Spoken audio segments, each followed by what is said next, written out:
The Cedar Falls courthouse sat like a solemn sentinel in the heart of town, its stone facade streaked with early autumn rain. Morning mist clung to the streets outside, softening the sharp edges of traffic lights and storefront signs. Inside, however, the air was heavy with anticipation. The high-ceilinged courtroom smelled faintly of polished oak and damp wool coats. Every sound, footsteps on marble floors, the squeak of hinges, the rustle of paper, seemed to echo a little too loudly, as if the building itself was aware that something important was about to unfold. Residents of the quiet Midwestern town had trickled in long before the doors opened. Shopkeepers closed early, high school teachers gave substitute plans, and retirees rearranged morning coffee routines to witness the proceedings. Cedar Falls wasn't known for crime, and the case at hand, a string of thefts tied to a missing shipment of valuable medical supplies, had ignited small-town gossip like dry kindling. Who could steal from a hospital? Who could move through security cameras and guards without leaving a trace? Every whisper added weight to the mystery, and the courthouse hummed with a collective need for answers. Near the center of the room, a German shepherd named Rex lay at the side of his handler, Officer Mark Davies. Rex's glossy coat caught the muted glow of the overhead lights as he rested with a calmness that belied his training. He was the pride of the Cedar Falls Police Department's K-9 unit, a dog known for a nose that never failed and a loyalty so unwavering that fellow officers joked he should be on the payroll. Mark, a broad-shouldered man in his mid-30s, kept a steady hand on Rex's harness. His eyes swept the courtroom, cataloging faces the way only a seasoned officer could. Against the far wall, the prosecution team shuffled through files, their voices low and urgent. Across the aisle, the defense attorneys leaned together in tight conversation, their expressions pinched with fatigue. Reporters from local newspapers arranged cameras and notebooks, careful not to violate the judge's strict no photography rule. A bailiff adjusted his tie as he watched the growing crowd, prepared to enforce silence once the gavel struck. Among the gathering, Emily Carter, just 3 years old, entered the room clutching her mother's hand. The child's tiny sneakers squeaked on the polished floor, a sound far louder than her soft steps deserved. Her mother, Anna Carter, glanced around nervously, unsure whether bringing a toddler into a courtroom was a mistake. But she had little choice. Emily's grandmother was ill, and childcare had fallen through at the last minute. Anna hoped the hearing would be brief, a procedural session where she could quietly support a family friend involved in the case. Emily, however, was less concerned with adult anxieties.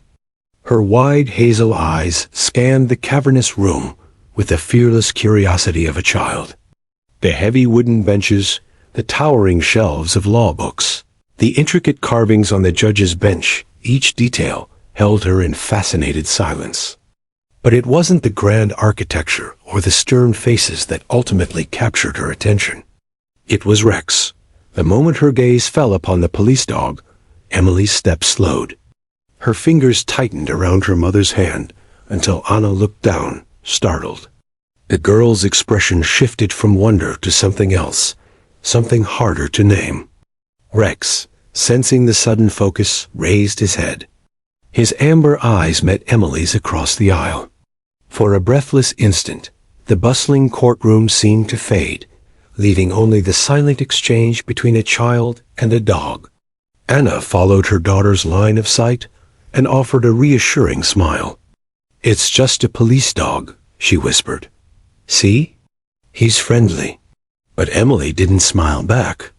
She stared at Rex as if studying a puzzle only she could see. Her small brow furrowed, lips pressing together in quiet determination. Meanwhile, Officer Davies noticed the lingering gaze. He gave Rex a subtle pat, a silent signal to remain calm. Rex responded with a flick of his ears and a slow exhale, though his eyes stayed fixed on the child.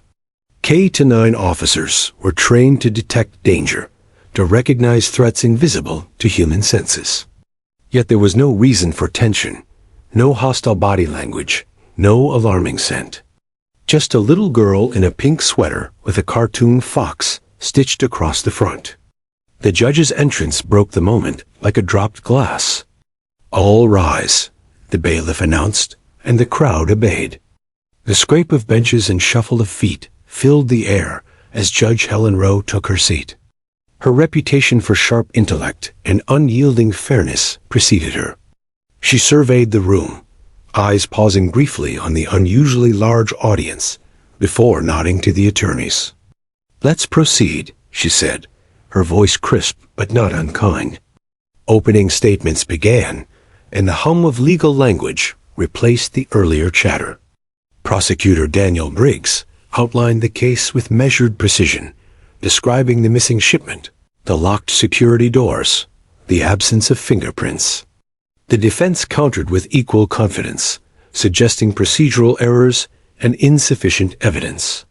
Each word carried the gravity of a community desperate for resolution. But for Emily, the arguments were meaningless. Her attention remained locked on the silent creature lying across the aisle. From time to time, Rex's ears twitched, responding to sounds beyond human range. His chest rose and fell with controlled breathing, but his gaze flickered toward the evidence table, a sturdy oak platform holding sealed boxes, photographs, and carefully labeled bags. Emily noticed the subtle movements. Though she couldn't articulate it, something in her small heart tightened each time the dog shifted. It wasn't fear exactly. It was knowing. Anna tried to distract her daughter with whispered questions. Did she want a snack? Was she cold? But Emily barely responded. Her eyes followed Rex the way a compass needle follows north. She could feel something, though she lacked the words to describe it. A quiet warning, a sense that the animal carried a story hidden beneath his sleek fur and steady posture. Minutes stretched into nearly an hour. Witnesses gave preliminary statements, lawyers objected, and the judge ruled with practiced authority. To the adults, it was a typical hearing, the kind that inches cases toward resolution. To Emily, it was a slow dance of meaningless sounds surrounding a single, unshakable presence. She watched Rex's every breath, every flick of his tail, until the rest of the world seemed to blur. Then came the faintest shift, a low, nearly inaudible rumble in Rex's throat. Officer Davies caught it instantly. His hand tightened on the harness, his trained instincts flaring with curiosity. He leaned closer, whispering a command under his breath. Rex stilled, but his eyes sharpened, gaze snapping back to the evidence table. Emily gasped, a soft, startled sound that made Anna glance down sharply. "Honey, what is it?" she whispered. Emily said nothing. Her tiny index finger rose, pointing directly at the German shepherd. The gesture was so sudden, so deliberate, that Anna froze. Across the aisle, Officer Davies noticed the movement. Rex, sensing the attention, lifted his head higher, ears erect. For a long, suspended heartbeat. Nothing else existed: the lawyer's arguments, the judge's notes, the shuffling of jurors. All of it faded beneath the silent connection between a 3-year-old girl and a police dog. Anna leaned closer, her voice barely a breath. "Emily, sweetheart, what is it?" Emily's hazel eyes narrowed, her lips pressing into a tiny line of resolve. She opened her mouth, but the words caught in her throat. Instead, she lowered her hand and clutched her mother's sleeve, as if gathering courage for something only she could sense. Around them, the courtroom continued its slow march through legal procedure, oblivious to the storm quietly forming in the mind of a child. The grown-ups believed they were in control, armed with facts and evidence. Yet none of them knew that the smallest person in the room and the keenest nose were already unraveling a truth that would soon shake Cedar Falls to its core. Emily shifted on the bench, her sneakers brushing the floor. She took a deep breath, eyes never leaving Rex. Somewhere deep inside, a decision settled like a stone. She didn't understand why, but she knew one thing with absolute certainty. Something about that dog was wrong. And before the day was over, everyone else would know it too. The courtroom carried the uneasy rhythm of a place caught between silence and spectacle. Lawyers spoke in measured tones. Judges ruled with deliberate calm, and the audience shifted in their seats as if trying to keep time with the slow cadence of justice. Yet amid the solemnity, a 3-year-old child sat like a tiny spark in a room full of dry kindling, her presence both fragile and strangely commanding. Emily Carter leaned against her mother's side, small legs swinging above the polished floor. Her sneakers brushed the wooden bench with a soft, repetitive squeak that only her mother seemed to hear. Anna placed a gentle hand on her daughter's knee, a silent plea for stillness. But Emily barely noticed. Her attention, like a beam of sunlight breaking through heavy clouds, fell solely on the police dog across the aisle. Rex lay at the feet of Officer Mark Davies, head resting on his paws, ears flicking at faint sounds beyond human perception. His fur shimmered like burnished copper beneath the overhead lights, each slow breath betraying the disciplined calm of a seasoned canine. To most of the courtroom, he was an ornament of security proof of the town's commitment to law and order. But to Emily, the dog was more than a uniformed presence. He was a puzzle, a living riddle wrapped in fur and muscle. Emily studied him with an intensity far beyond her years. Her hazel eyes tracked the subtle rise and fall of his chest, the twitch of a whisker, the slight flick of a tail. Every tiny movement registered like a message only she could decode. At times she tilted her head, as though listening for something beneath the ambient noise of papers and whispers. Anna noticed the concentration and bent down slightly. "Sweetheart," she whispered, "remember what I said, quiet voices, okay?" Emily didn't answer. She blinked, eyes never leaving the shepherd. Across the aisle, Officer Davies sensed the child's gaze. Years of policing had trained him to feel attention like a change in temperature. He glanced up, catching the steady look from the small girl in the pink sweater. He offered a polite nod and even a faint smile, the kind adults give to reassure a nervous child. But Emily didn't smile back. Her expression remained serious, almost evaluating. The handler's brow furrowed. He leaned toward Rex, murmuring a soft command. The dog lifted his head slightly, ears pricking before settling again. Davies followed Emily's gaze back for a moment, then dismissed the exchange as harmless curiosity. Children were naturally drawn to dogs, especially uniformed ones. Still, something about the girl's unwavering attention unsettled him more than he cared to admit. Meanwhile, the proceedings continued in a slow, methodical march. The prosecutor questioned a hospital security officer about camera footage from the night of the theft. Screens flickered as grainy images of hallways and storage rooms appeared on monitors. Jurors leaned forward, squinting at the blurred outlines of shadowed figures. Words like access codes and inventory logs floated through the air like dry leaves, brittle and lifeless to a child who understood none of them. Emily squirmed but remained fixated on Rex. Every time the dog shifted, she noticed.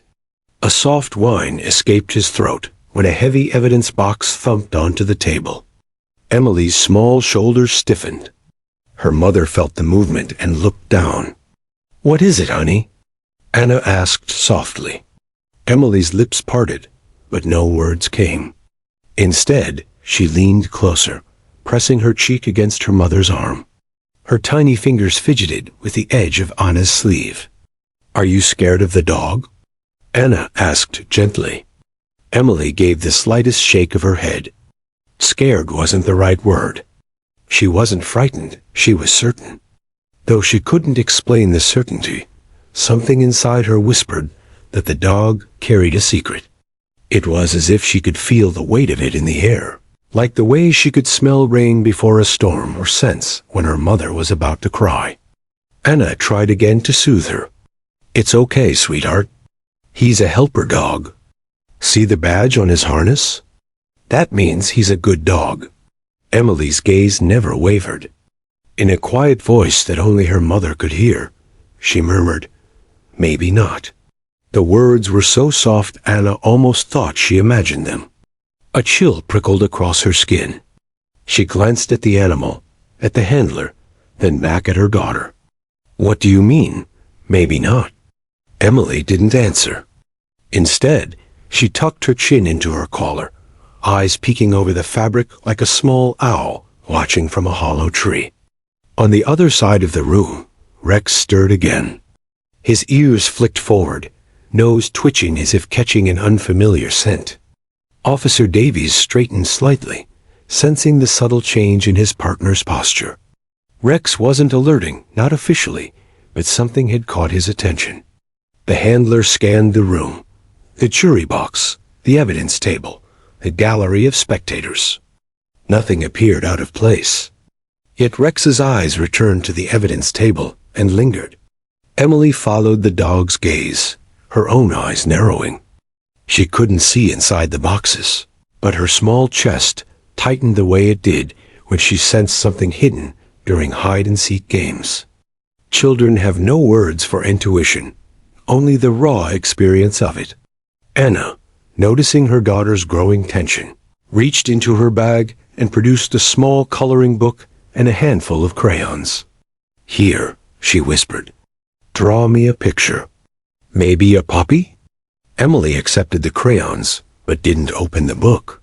Instead, she clutched a blue crayon in her tiny fist and held it like a marker of decision.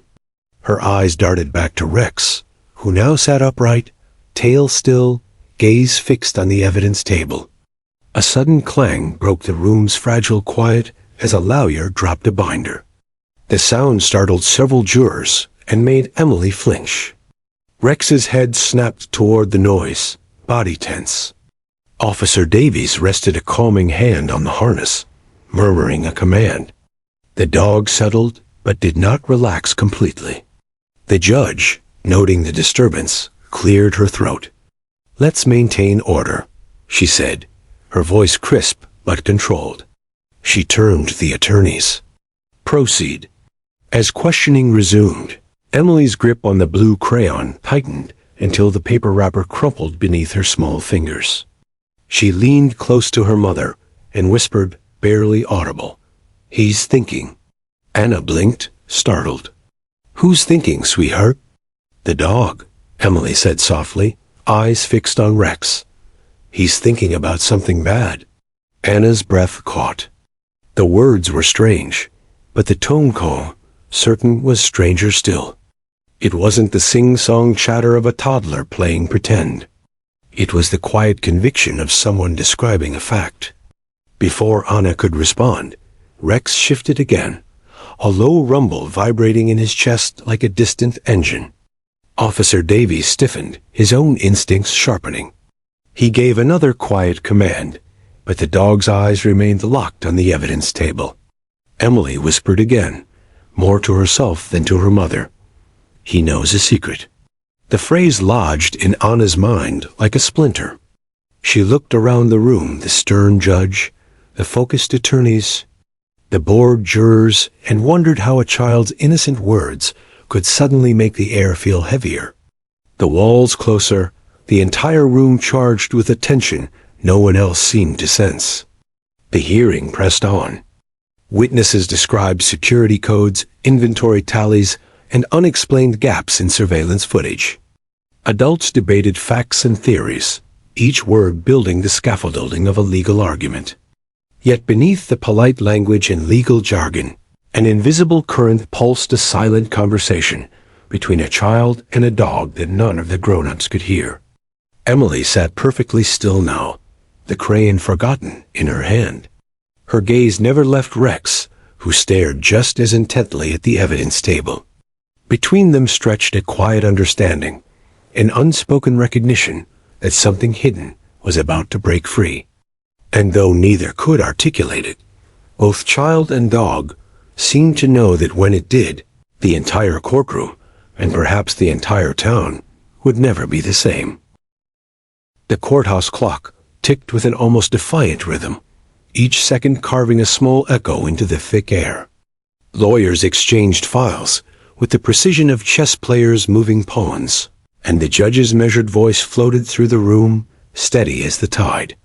But to Emily Carter, the soundscape of adult words had already faded into meaningless background noise. Only one presence mattered now. Only one heartbeat matched the silent urgency in her own small chest. Across the aisle, Rex sat stiff and alert, his amber eyes locked on the oak evidence table. His breathing was slow but charged, like a coiled spring. Every flick of his ears made Emily's heart jump. The dog wasn't merely sitting. He was waiting. She could feel it in the way his gaze never wavered, in the way his paws pressed ever so slightly against the floor, as though ready to move. Emily's mother, Anna, tried again to break her daughter's focus. "Sweetheart, do you want a drink of water?" she whispered.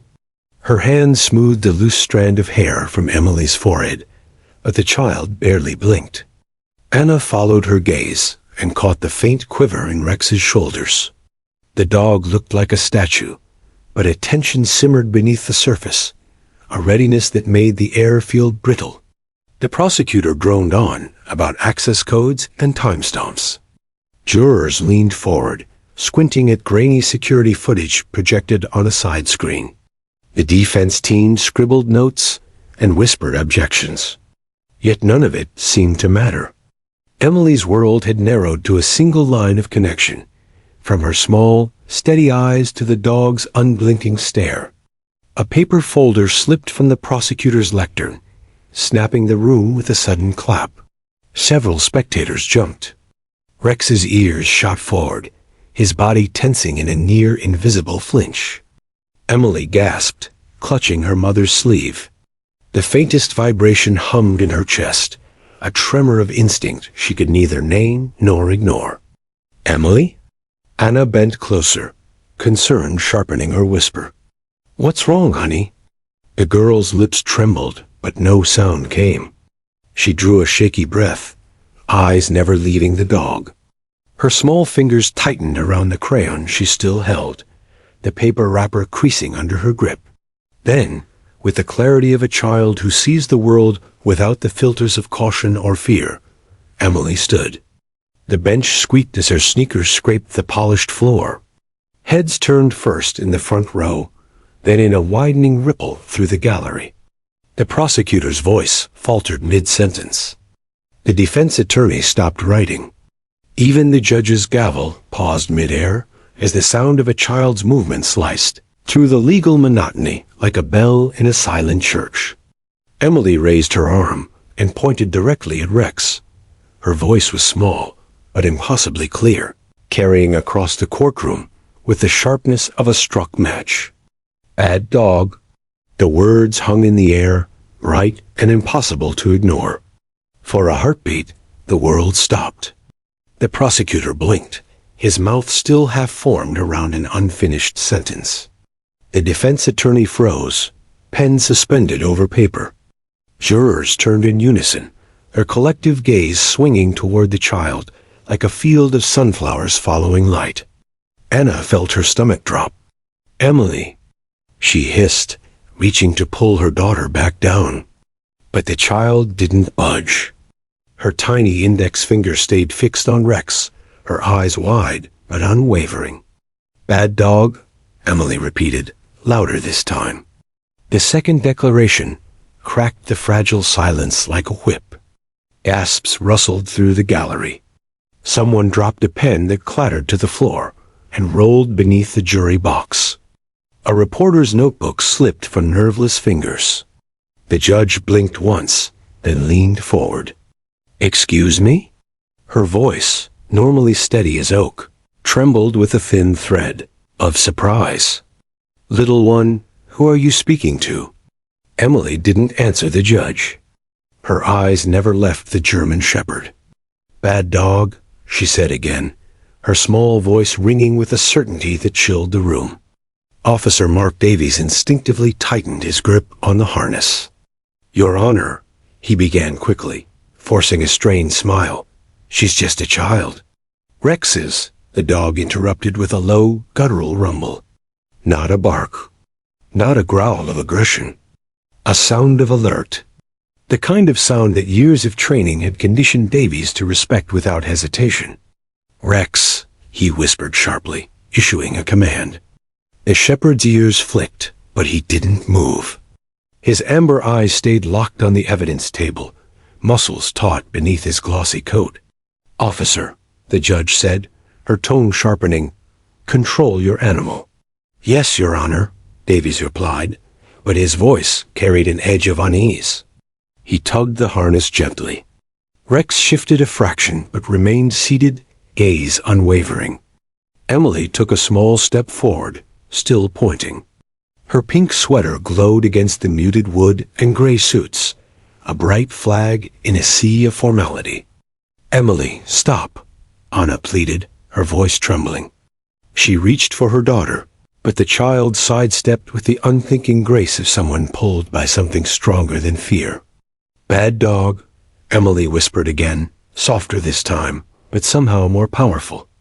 A bailiff moved cautiously down the aisle, eyes flicking between the child and the dog. "Ma'am," he said to Anna, "please keep your daughter seated."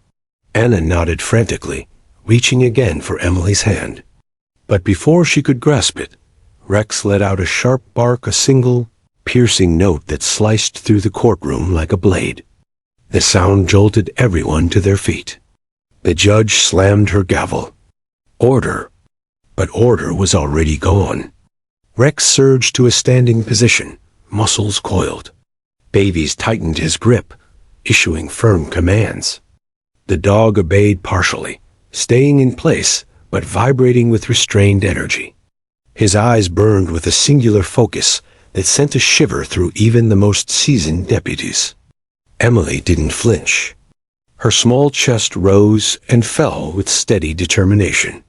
In her mind, the world had narrowed to a single truth. Something was wrong, and the dog knew it. The judge's voice cut through the chaos.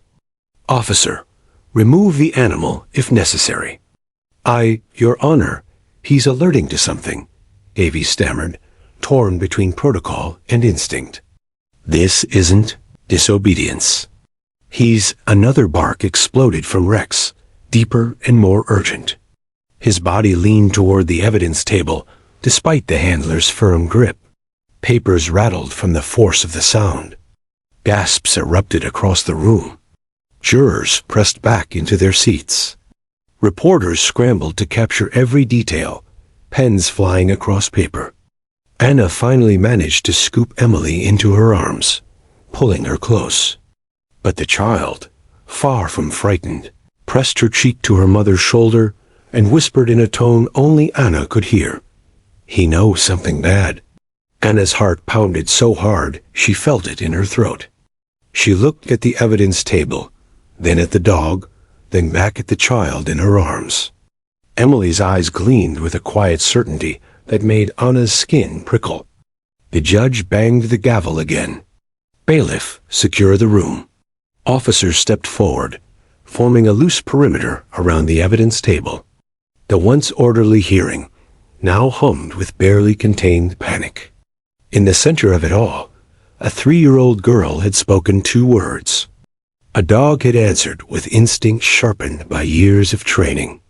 And in the charged silence that followed, every adult in the room felt the same question coil in their chest.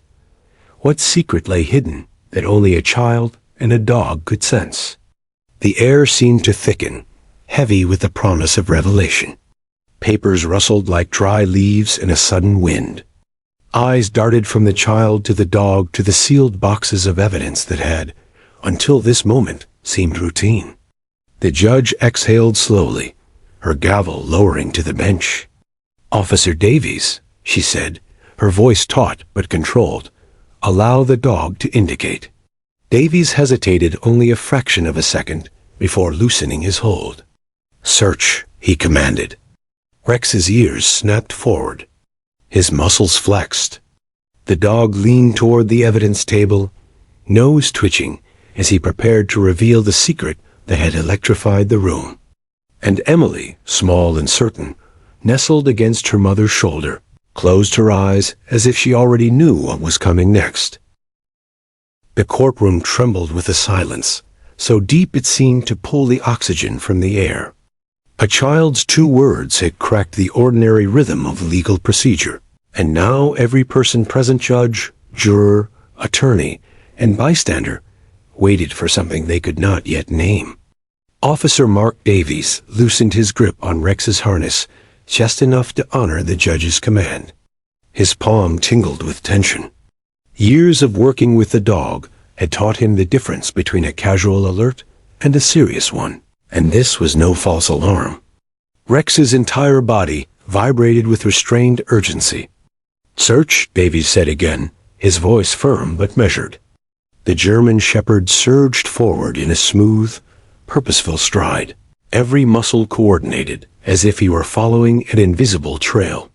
His claws clicked against the polished floor, each sound sharp as a metronome in the vast chamber. Spectators instinctively leaned back, creating a narrow aisle as he passed. Emily's small hand gripped her mother's sweater with quiet determination, though her mother whispered soothing words. "It's okay, sweetheart. He's just sniffing." Emily's wide hazel eyes remained fixed on the dog. She knew, with the unexplainable certainty of a child's intuition, that the dog was headed exactly where he needed to go. Rex reached the evidence table and froze, nose quivering. A stack of sealed boxes rested on the polished oak surface, each marked with neat tags and barcodes. The prosecutor and defense attorney exchanged uneasy glances. They had watched the evidence checked, sealed, and logged that morning. Nothing about the boxes had raised suspicion until now. The judge leaned forward, knuckles whitening on the bench. "Officer, explain this," she demanded, her tone a delicate balance of authority and curiosity. Davies swallowed hard. "Your Honor, Rex is trained to detect controlled substances, accelerants, explosives, and is there reason to believe such materials are present?" The prosecutor interrupted, his voice breaking slightly. Before Davies could answer, Rex's nose darted to the second box from the left. He inhaled sharply, body stiffening, tail lifting in a straight line of tension. Then came the unmistakable signal. A sharp bark, followed by a sit, perfectly executed, eyes locked on the target. The sound echoed like a gunshot. Gasps rippled through the gallery. Jurors shifted in their seats, some covering their mouths in shock. The bailiff took a cautious step closer, one hand hovering near his radio. "What's in that box?" Judge Rowe asked, her voice suddenly sharper. The prosecutor flipped through his notes, brow furrowed. "That box contains miscellaneous evidence from the hospital storage room. Security footage, door logs, some personal effects of the night staff. Nothing hazardous, Your Honor." "Nothing hazardous," the judge repeated, her tone cool. Her gaze swept the room before returning to Davies. "And yet your dog is alerting." "Yes, Your Honor," Davies confirmed. His hand hovered protectively near Rex's collar, though he made no move to restrain him further. "And he does not give false alerts." A murmur rose from the spectators. Reporters bent over their notebooks, pens flying. One whispered into a hidden microphone, her voice trembling with barely contained excitement. Emily tugged at her mother's sleeve. "See?" she said softly, as if the adults were simply slow to catch up. Anna pressed a finger to her lips, torn between fear and a strange sense of vindication. Her daughter's certainty, once puzzling, now felt disturbingly accurate. The judge straightened. Bailiff approached the evidence table, carefully. The bailiff, a tall, broad-shouldered man named Richards, nodded and stepped forward with deliberate caution. The room seemed to hold its breath. Every eye followed his movements as he reached the table and examined the sealed box. "It's properly tagged and sealed, Your Honor," he reported. "No sign of tampering." "Open it," the judge instructed. The prosecutor objected immediately. "Your Honor, chain of custody." "Overruled," Judge Rowe said, her gavel striking once, crisp and final. Public safety overrides procedure when a trained K-9 indicates the presence of contraband. Richards hesitated only a moment before slicing the tape with a small utility knife. The sound of tearing adhesive was oddly loud, like fabric ripping in a church. He lifted the lid carefully, revealing a neat arrangement of folders, flash drives, and sealed plastic bags of paperwork. Rex's body remained tense. He emitted a low whine, nose darting deeper into the box. "Remove the top layer," the judge said. Richards obeyed, setting aside folders one by one. Beneath the paperwork lay a smaller container wrapped in brown paper and sealed with clear tape. The dog barked sharply, startling several jurors into audible gasps. Richards looked up, eyes wide. "Your Honor, there's an unlogged package inside." The prosecutor's face drained of color. That wasn't there during morning inventory," he stammered. The defense attorney seized the opening. "Your Honor, this calls the entire evidence process into question." "Silence," the judge snapped, her voice slicing through the courtroom. She turned to Richards. "Open it." The bailiff peeled back the brown paper with slow, deliberate motions. Each layer revealed more of the hidden item. A small metal tin, its surface scratched but sealed tight. The faint metallic scent of cold steel drifted into the air. Rex whined again, pressing closer until Davies gave a quiet command to hold. The dog froze, muscles quivering. "What is that?" Judge Rowe demanded. Richards examined the tin, his gloved fingers tracing its edges. "No external markings," he said, voice low but steady. "But it's heavier than it looks." The prosecutor ran a trembling hand through his hair. "I swear, Your Honor, that package was not logged or submitted by the state." The judge's eyes narrowed. "Then we have a serious breach of protocol." "Open it." Richards snapped the latch. A sharp click echoed across the room. He lifted the lid slowly. Inside lay a tightly wrapped bundle of white powder, sealed in plastic. A collective gasp filled the courtroom. "Suspected narcotics," Richards said grimly. "Likely cocaine or fentanyl." Chaos erupted. The prosecutor shouted over the defense attorney's objections. Reporters scrambled to capture the revelation, some nearly toppling from their seats. Jurors exchanged shocked looks, their expressions a mixture of fear and fascination. Judge Rowe slammed her gavel repeatedly. "Order! Order!" The gallery quieted only slightly, the tension vibrating like a plucked wire. Emily clutched her mother tighter. "See?" she whispered, her voice carrying the calm certainty of a prophet. "Bad dog." Anna's eyes filled with tears, though she wasn't sure whether it was fear, relief, or the overwhelming strangeness of her daughter's words coming true. Officer Davies knelt beside Rex, rubbing the dog's neck with a mixture of pride and unease. "Good boy," he murmured. But his mind raced. Who had placed the drugs in the evidence box? And how had a 3-year-old sensed trouble before the trained professionals? Judge Rowe turned a piercing gaze on the attorneys. "This discovery changes everything," she said, her voice sharp with authority. "We will recess while the evidence is secured, and an internal investigation begins immediately." As deputies moved to seal the box and escort it to a secure location, the gallery buzzed with hushed speculation. Reporters whispered about sabotage. Jurors exchanged wary glances. And in the midst of the chaos, a small child sat quietly in her mother's arms, eyes fixed on the dog who had confirmed her mysterious warning.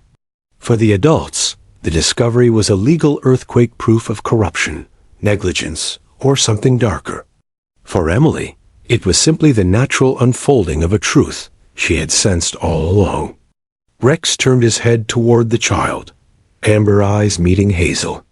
For a brief, startling moment, it seemed as though dog and child shared an understanding deeper than words, a silent acknowledgement that justice sometimes requires voices too small for grown-ups to hear.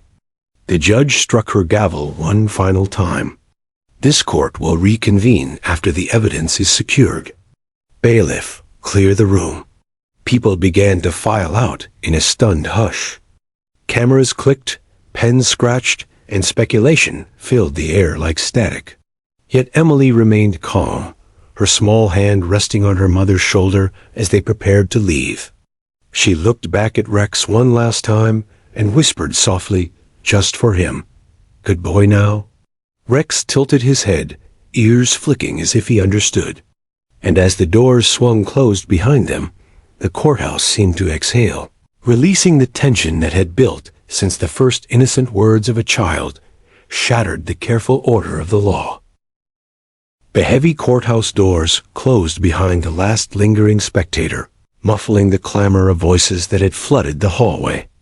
Inside, the air still carried the metallic tang of tension. Deputies sealed the evidence box in a tamper-proof container, while Judge Rowe conferred quietly with the court clerk. Each movement felt deliberate, cautious, as though the building itself understood the weight of what had just been uncovered. Officer Mark Davies remained kneeling beside Rex. The German shepherd's ears flicked toward every sound, but his gaze stayed fixed on the sealed package being escorted from the room. Davies ran a calming hand along the dog's back, feeling the slight tremor of contained energy. Rex had performed countless searches, airports, warehouses, traffic stops, but this alert was different. The dog's entire posture carried a gravity that unsettled even his seasoned handler. Across the aisle, Anna held Emily close, her own heart pounding in time with the child's steady breathing. Emily's small face rested against her shoulder, serene yet oddly aware, as though she understood the storm she had helped summon. Anna tried to make sense of it. A simple courtroom visit to support a friend had turned into an unraveling of hidden crimes. How could her 3-year-old have known anything at all? The judge's gavel struck once, calling the room to a controlled silence. "We will resume for a limited session," she announced, voice resonant in the near-empty chamber. "Only essential personnel may remain. Officer Davies, the child and her guardian may stay if they choose. Their presence may prove relevant to the investigation." Anna's breath caught. Relevant. The word hung like a question she wasn't prepared to answer. But Emily squeezed her arm and whispered, "We can stay, Mommy."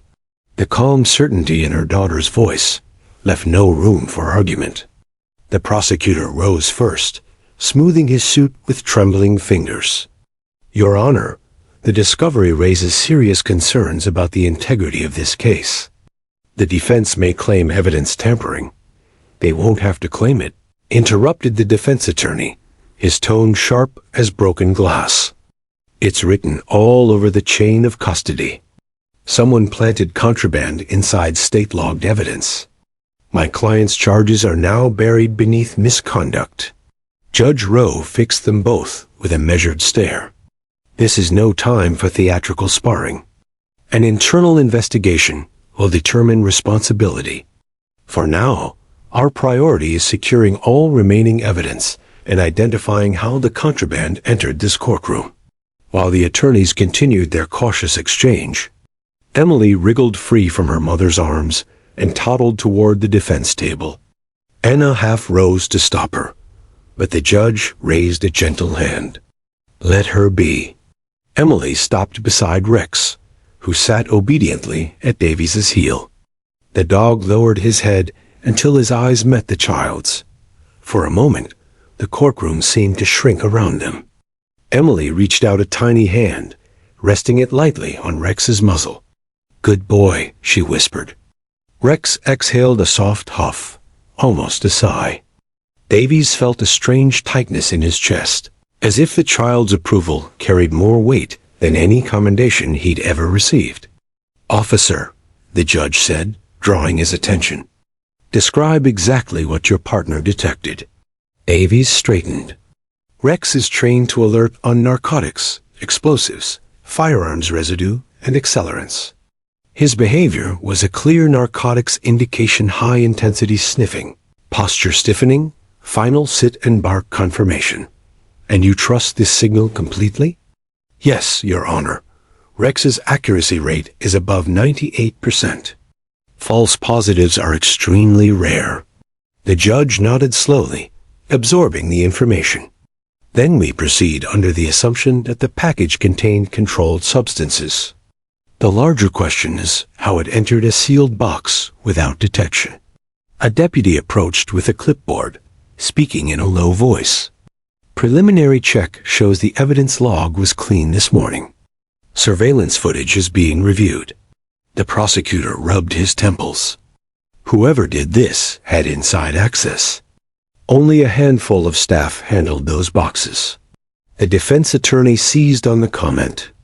Inside access points to law enforcement error or corruption. Judge Rowe's gaze sharpened. "We will not speculate on guilt in open court. Facts will guide this inquiry." From her bench, Emily tilted her head, watching each adult speak as though their words carried visible shapes in the air. "The dog already knows," she said suddenly. All eyes turned toward her. Anna's cheeks flushed. She's just repeating what she heard," she stammered. But Emily shook her head. "He knows where the bad thing came from." Avies felt a chill crawl across his skin. Children often repeated things, but Emily's tone carried the same quiet certainty as when she'd first declared "bad dog." He studied Rex, whose ears had perked at the sound of her voice. Judge Rowe leaned forward, her expression softening. "Emily, sweetheart, can you tell us what you mean?" The child tapped her chest with a small finger. "He smells the person." A ripple of unease moved through the room. Davies instinctively tightened his hold on Rex's harness. The dog's nose twitched, nostrils flaring as if on cue. The judge's eyes narrowed. "Officer Davies, is Rex capable of identifying a scent trail from the package?" "Yes, Your Honor," he replied cautiously. "If we allow him to search the room, he may locate the strongest scent associated with the narcotics." The prosecutor shifted uncomfortably. "Your Honor, this is highly irregular, and yet necessary," the judge interrupted. "Proceed." Davies issued the search command. Rex rose smoothly, tail stiff, nose to the ground. He began a methodical sweep of the courtroom, moving between tables, benches, and chairs with precise focus. The adults watched in breathless silence as the dog traced invisible pathways across the polished floor. He paused near the evidence clerk's station, sniffing the wooden counter. A deputy standing nearby stepped back instinctively. Rex sniffed again, circled once, and sat sharply, eyes locked on the clerk's chair. The clerk, a middle-aged man with thinning hair, froze. His eyes darted from the dog to the judge, his lips parting in silent denial. Judge Rowe's voice was cold steel. "Deputies, detain Mr. Harlan for questioning." "No, wait, I didn't," the clerk sputtered, but the deputies were already moving. They escorted him gently but firmly away as the room erupted in shocked murmurs. The prosecutor looked stricken. "Harlan? He's been with the department for 15 years. The defense attorney allowed himself a small, knowing smile. Longevity doesn't guarantee integrity. Emily watched calmly as the man was led out, her small fingers twined at her mother's sleeve. "Bad person," she whispered, almost to herself. Anna hugged her daughter tightly, torn between pride and a creeping unease she couldn't name. How could Emily's intuition and Rex's nose align so perfectly? Judge Rowe struck her gavel. "This hearing is recessed. The suspect will be questioned, and all evidence re-secured. Officer Davies, commend your partner. He may have just exposed a conspiracy that would have buried this trial in corruption. Davies crouched beside Rex, scratching behind his ears. "Good boy," he murmured, voice thick with emotion. The dog's amber eyes glowed with quiet triumph. As deputies escorted the trembling clerk through a side door, reporters scrambled to relay the unfolding scandal to the outside world. Cameras flashed. Pens scratched furiously. A child's 2 words and a dog's instincts had pierced the careful veil of procedure, revealing rot where none had been suspected. Anna bent to meet her daughter's eyes. "How did you know, Emmy?" Emily shrugged, resting her head against her mother's chest. "I just felt it. And Rex told me with his eyes." Anna glanced at the dog, who returned the gaze with an almost human steadiness. A shiver coursed through her. Some connections defied explanation. Outside, sirens wailed faintly as backup units arrived to secure the building. Inside, the courtroom remained a crucible of unanswered questions. Who had enlisted the clerk? How deep did the tampering run? And how had a 3-year-old sensed danger before trained professionals even suspected foul play? As Judge Rowe adjourned the session, the child and the dog stood at the center of a mystery that was only beginning to unfold. Emily clung to her mother's hand, serene amid the chaos, while Rex sat tall beside his handler, eyes bright, tail resting like a quiet promise on the polished floor. The adults could debate procedures, protocols, and motives. But for now, everyone present understood one undeniable truth. The smallest voice in the room and the keenest nose had spoken first, and justice, however unexpected, had already begun its relentless work. The courthouse hummed with a low, restless energy as deputies sealed the last evidence box and rolled it toward a secure holding room. Every creak of the old wooden floor echoed like a confession. Outside the chamber doors, reporters swarmed the corridor, their muffled questions leaking through the walls, fragments of speculation carried on the air like static. Inside, only a handful of people remained. Judge Rowe, Officer Davies with Rex at his side, Anna holding Emily, a shaken prosecutor, and a defense attorney who now looked more like a predator scenting opportunity. Judge Rowe rested both hands on the bench, her eyes cold and calculating. "This proceeding is now part of a criminal investigation," she declared. "All comments are on record. Anyone withholding information will be held in contempt." Her voice snapped through the room like a whip. Even Rex, sitting dutifully beside his handler, gave a soft, almost approving huff. The prosecutor, Daniel Graves, swallowed hard. "Your Honor," he began, "I want to make it absolutely clear that the state had no knowledge of the contraband discovered. This discovery jeopardizes every aspect of the case we've built." The defense attorney, Clara Merritt, leaned forward, her tone sharp and deliberate. "Jeopardizes? Counselor, this discovery destroys your case. You presented evidence that now appears contaminated by criminal tampering.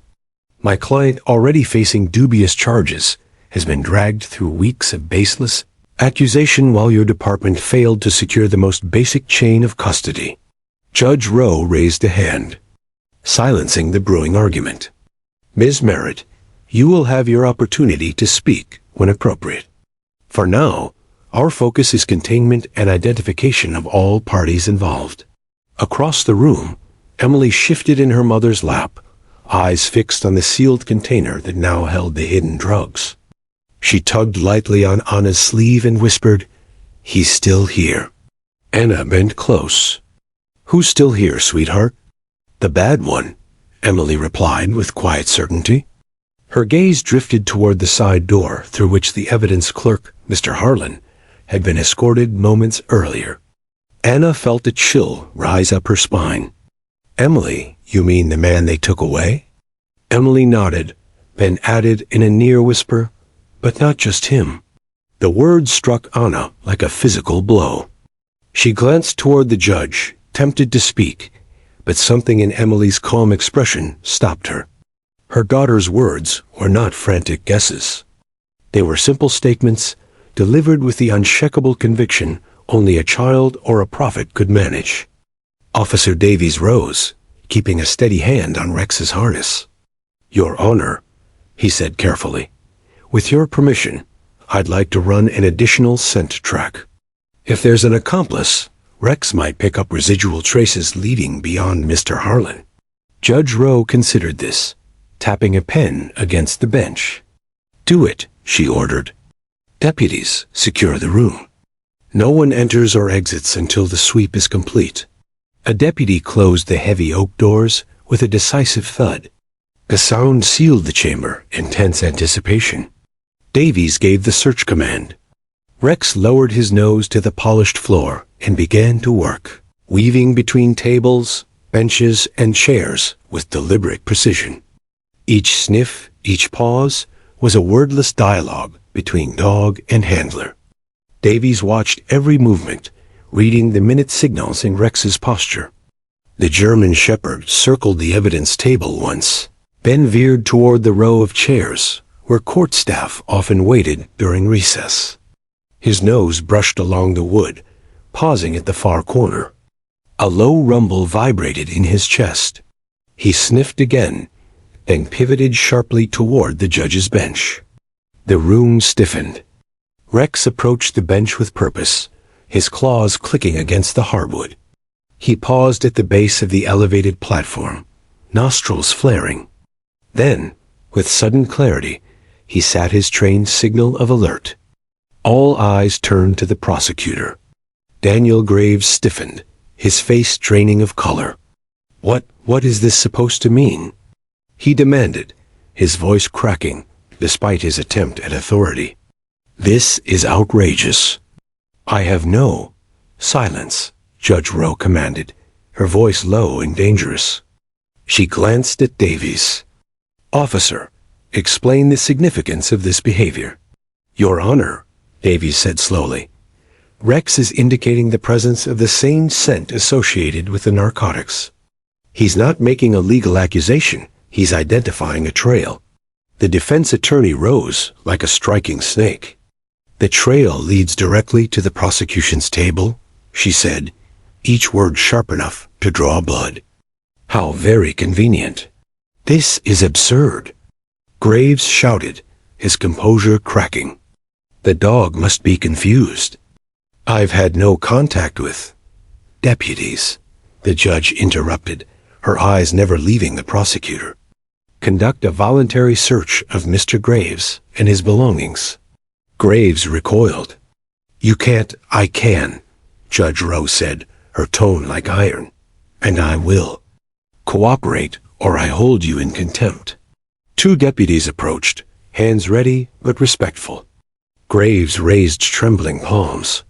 "Fine," he muttered, his voice barely audible. As the deputies patted down his suit and checked the briefcase, the courtroom fell into a suffocating hush.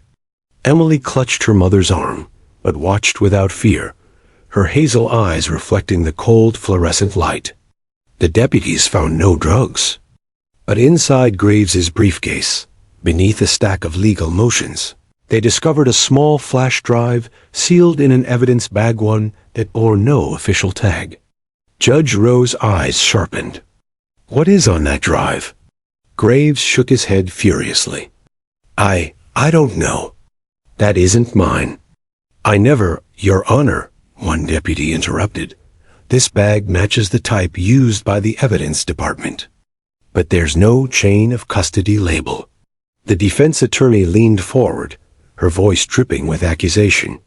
First a hidden package of narcotics. Now an unlogged flash drive in the prosecutor's possession. How many coincidences must we endure before we call this what it is, a conspiracy within the state's own office? Graves's protests tumbled over themselves, but his words were drowned by the rising murmur of the courtroom. Reporters scribbled furiously, their pens racing to capture each explosive revelation.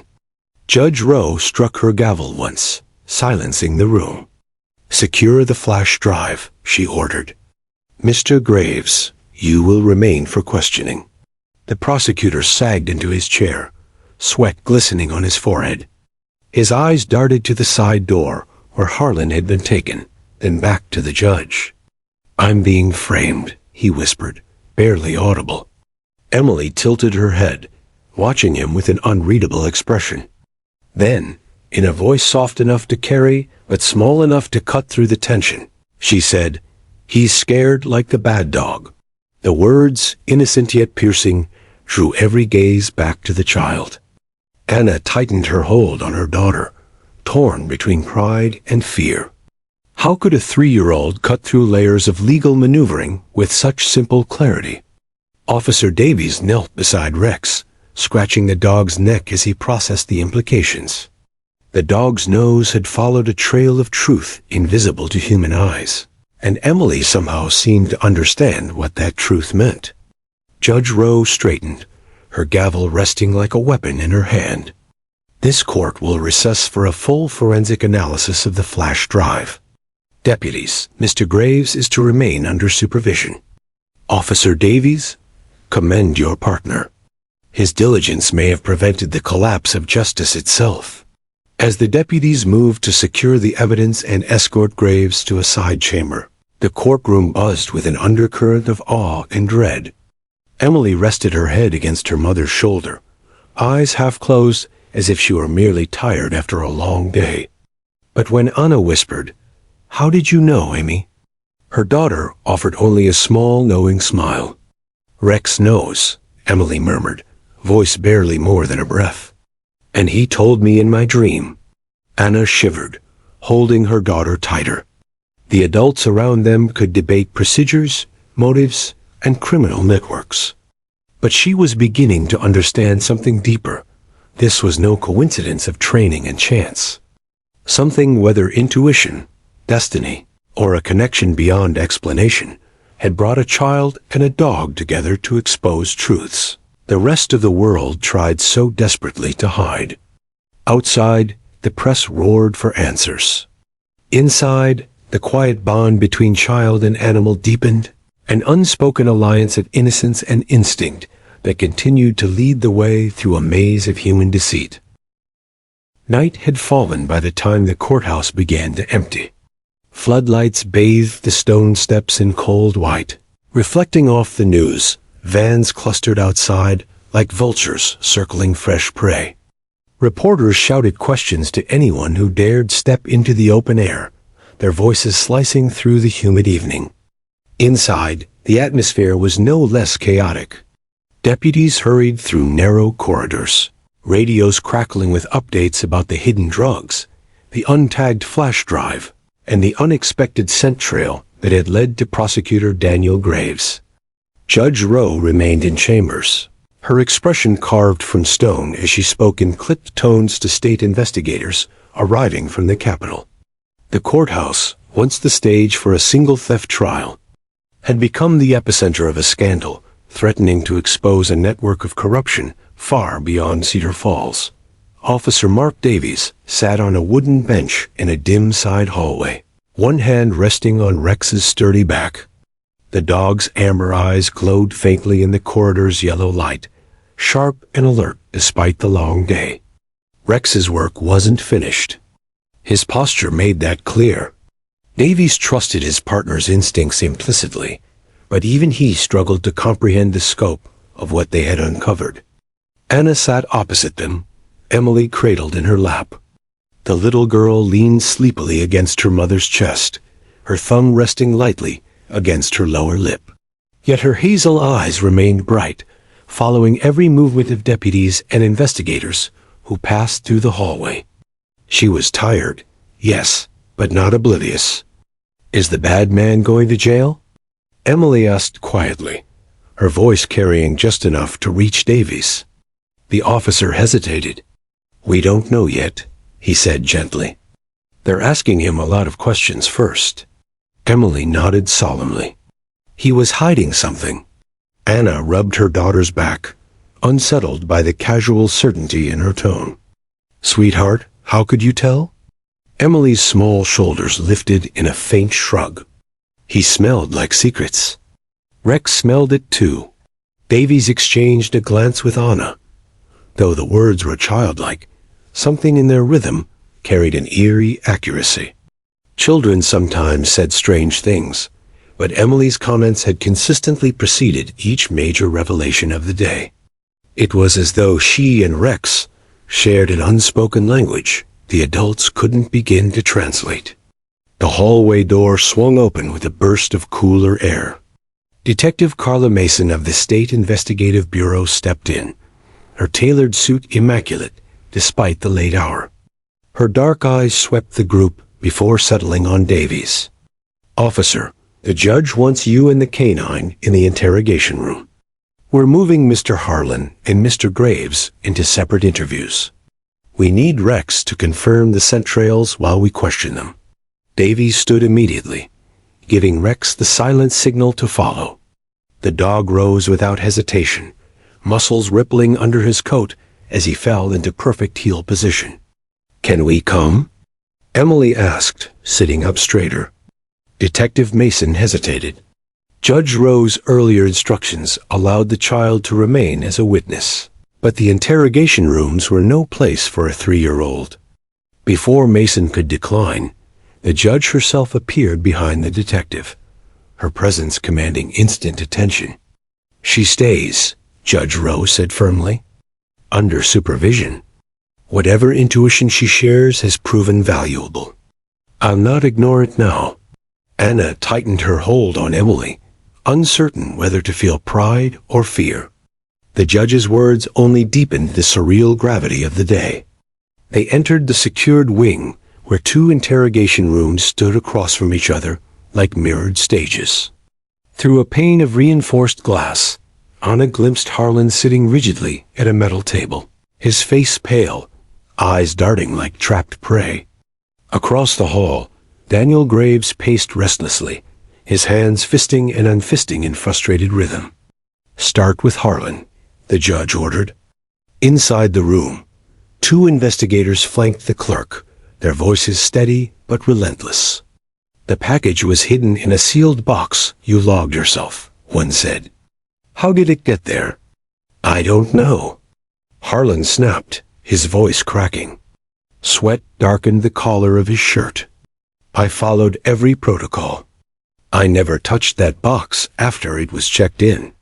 Rex sniffed the air and immediately whined, nose angling toward Harlan. Davies gave the alert command. The dog circled the table once, then sat squarely at the clerk's feet, another unmistakable signal. Harlan's composure shattered. Okay," he blurted, his voice trembling. "I was told to add it. They said it was harmless. Just a transfer. I didn't know what it was." "Who told you?" The investigator pressed. Harlan's eyes flicked toward the observation window, as though searching for someone who might save him. I don't know his real name. They called him the broker. He said it would make sure the defendant stayed locked up. That's all I know, I swear." Davies exchanged a quick glance with the judge. The broker. The name alone reeked of organized crime. Was Daniel Graves involved? The investigator demanded. Harlan's face twisted with fear. "I don't. He gave me the key card for the storage room, but he said it was for a routine check. I thought it was official." In the hallway, Graves's muffled voice rose in protest from the adjacent room, as if sensing his name. Emily flinched slightly at the sound, but kept her gaze fixed on Rex, who remained tense and unyielding. Judge Rowe gave a curt nod. "Move to Graves." The second room buzzed with barely contained energy. Graves slammed his palms against the metal table as investigators questioned him. "I had no part in this," he shouted. "Someone planted that flash drive to frame me." Davies stepped inside with Rex. The dog sniffed the air, then turned sharply toward Graves. His ears flattened, his posture tightening with unmistakable focus. "No," Graves whispered, backing away as Rex advanced. "No, this is wrong." "I didn't."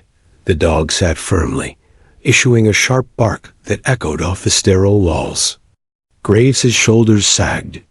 His eyes closed for a moment, and when they opened again, they were filled with a haunted resignation. "They own everything," he said quietly. "The evidence room, the security footage, even the judge assignments." I tried to back out. They said if I didn't help, they'd ruin me and my family. "Names," the investigator demanded. "Who owns everything?" Graves's lips trembled. "The broker," he said finally. "But I never met him directly. Instructions came through encrypted files. I thought I could control it." Emily pressed her small palm against the observation glass, her eyes wide but unafraid. "He's sorry," she whispered to Anna. Anna's throat tightened. She had no idea how her daughter could read such things, yet every word Emily had spoken that day had proven true. Judge Rowe's expression hardened into resolve. "Secure both suspects," she ordered the deputies. "Issue an immediate request for federal assistance. If this broker operates beyond county lines, we'll need a broader net." As the suspects were led away, Rex sat calmly beside Davies, his tail thumping once against the floor. The day's revelations were far from over, but the path forward had been illuminated by a dog's unerring nose and a child's quiet certainty. Anna crouched beside her daughter, brushing a stray curl from Emily's forehead. "You were very brave today," she whispered. Emily looked up at Rex and smiled softly. "He was braver," she said, her voice a mix of innocence and something older, wiser. "But we're a team." Outside, the courthouse lights blazed against the night as federal agents arrived to take over the investigation. Inside, whispers of the broker spread like wildfire through the ranks of law enforcement. The theft trial that had brought everyone here was now a footnote in a far more dangerous story, a conspiracy stretching beyond Cedar Falls. Pulled into the light by the most unlikely duo imaginable, a 3-year-old girl and a police dog who refused to ignore the scent of hidden truth. The courthouse looked different the next morning, though its stone walls and brass fixtures hadn't changed at all. What shifted was the atmosphere, a tension that felt less like suspense and more like relief. A cool autumn breeze carried the scent of wet leaves across the square, fluttering the yellow police tape that cordoned off the steps. News vans still lined the street, their antennas reaching skyward like steel saplings. Reporters clutched steaming coffee cups, trading rumors in hushed voices. Everyone knew that what had begun as a small town theft trial had erupted into something far larger, something that had drawn federal agents overnight and ignited an investigation spanning 3 states. Inside, the building hummed with activity. Federal investigators moved briskly between rooms, carrying sealed evidence boxes and laptops heavy with encrypted files. Judge Rowe presided from her chambers, her normally calm demeanor sharpened by urgency. She signed warrants, approved surveillance orders, and fielded calls from the U.S. Attorney's Office. The term, the broker, echoed through every corridor, whispered by deputies and attorneys alike. No one yet knew the mastermind's real name, but thanks to the revelations of the previous night, they finally had a trail to follow. Anna sat in a quiet waiting room just beyond the judge's chambers. Emily nestled in her lap like a sleepy bird. The child had awoken before dawn, restless but oddly serene. She toyed with the zipper of her pink jacket, her eyes half closed as though listening to music no one else could hear. Rex lay stretched across the polished floor beside them, his head resting on his paws, eyes half-lidded but alert. Every so often his ears twitched, responding to distant sounds of footsteps or the static crackle of radios. Anna brushed a stray curl from Emily's forehead. "Are you tired, sweetheart?" she asked softly. Emily shook her head without opening her eyes. "Not tired. Just waiting." "Waiting for what?" "For the man in the gray coat," Emily murmured. "He smells like smoke and money." Anna froze. "What man?" Before she could ask again, the door opened and Detective Carla Mason entered, her face lined with fatigue. "Good morning," she said, offering Anna a small but genuine smile. "We're about to brief the press." Judge Rowe asked if you'd join her in chambers afterward. "Emily, too." Anna nodded cautiously. "Is something wrong?" "Quite the opposite," Mason replied. "Something's breaking." Minutes later, they stood in the judge's private office. The room smelled faintly of old books and fresh coffee. Judge Rowe looked up from a stack of freshly printed reports, her eyes sharp but kind. "Mrs. Turner, Emily, Officer Davies, thank you for coming." Davies entered behind them, Rex trotting faithfully at his side. The officer looked like he'd slept in his uniform, but his posture remained crisp. He gave a slight nod to Anna and Emily before focusing on the judge. "We intercepted communications overnight," Rowe began, tapping the folder in front of her. "Using the information extracted from the flash drive and the statements of both suspects, federal agents identified several offshore accounts linked to a man operating under the alias The Broker. Early this morning, surveillance teams in Chicago reported movement at a safe house. We expect an arrest within hours." Anna exhaled, her shoulders easing for the first time in days. "That's incredible." "It's justice," the judge replied. "And it started because a child pointed at a dog and said 2 words. Emily, who had been quietly watching Rex, tilted her head. "Is the man with smoke hands gone now?" Rowe blinked. "Smoke hands?" Davies crouched beside Emily. "What do you mean, kiddo?" "He was outside," Emily said matter-of-factly. "Gray coat. He wanted to take Rex away. But he's not there now." Mason's eyes narrowed. "Gray coat? Where exactly did you see him?" Emily pointed toward the window overlooking the parking lot. "Down there, by the tree." Without hesitation, Mason radioed an order. Agents moved instantly, converging on the courthouse perimeter. Within minutes, 2 plainclothes officers escorted a man in a charcoal overcoat into the building, his wrists bound by cuffs that gleamed in the morning light. His face remained impassive, but the faint scent of cigarette smoke trailed behind him as he passed. Emily leaned closer to her mother and whispered, "That's him." The room fell into stunned silence. Mason exchanged a look with the judge before turning back to Emily. "Sweetheart, are you sure?" Emily nodded. "He smells wrong." Rex stood suddenly, hackles rising as his amber eyes locked onto the man. A low, steady growl vibrated from his chest, a sound that needed no translation. The suspect was quickly identified as Martin Keene, a financial consultant with ties to several shell corporations already flagged in the Broker investigation. Keene refused to speak, but the encrypted flash drive recovered the previous night contained enough correspondence to link him directly to the conspiracy.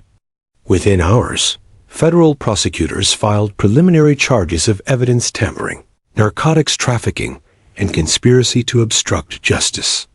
While agents processed the arrest, Judge Rowe knelt beside Emily, her authoritative presence softened by genuine admiration. "Young lady," she said, "today you helped protect an entire community. Do you know how important that is?" Emily looked thoughtful for a moment before replying simply, "Rex helped more." Rex gave a quiet bark, as if acknowledging the compliment. Laughter rippled through the room, a rare and welcome sound after days of relentless tension. By early afternoon, the courthouse steps transformed into a stage. Cameras flashed as Judge Rowe, flanked by federal agents, addressed the crowd of reporters. Behind her stood Davies with Rex at his side, and beside them, Anna held Emily's hand. The judge recounted the sequence of events with measured precision, highlighting the critical role played by the police dog's instincts and the unexpected insight of a 3-year-old child. When the press conference ended, reporters clamored for interviews. Microphones were thrust toward Anna, but she shielded Emily from the barrage of questions. "She's just a child," Anna said firmly. "This isn't her story to tell. It's a story about justice and about listening even when the voice is small." That evening, the town of Cedar Falls gathered in the courthouse square. Local businesses donated food, the high school band played a triumphant march, and citizens applauded Rex as he received a special commendation for extraordinary service. A smaller medal, engraved with a single star, was presented to Emily, a gesture she accepted with a shy smile before promptly handing it to Rex. "He earned it," she whispered to her mother. As twilight deepened, Anna and Emily sat on the courthouse steps watching the celebration. Strings of lights twinkled above, reflecting in Emily's wide eyes. "Mommy?" Emily asked softly. "Yes, sweetheart? Will the bad people come back?" Anna wrapped an arm around her daughter and kissed the crown of her head.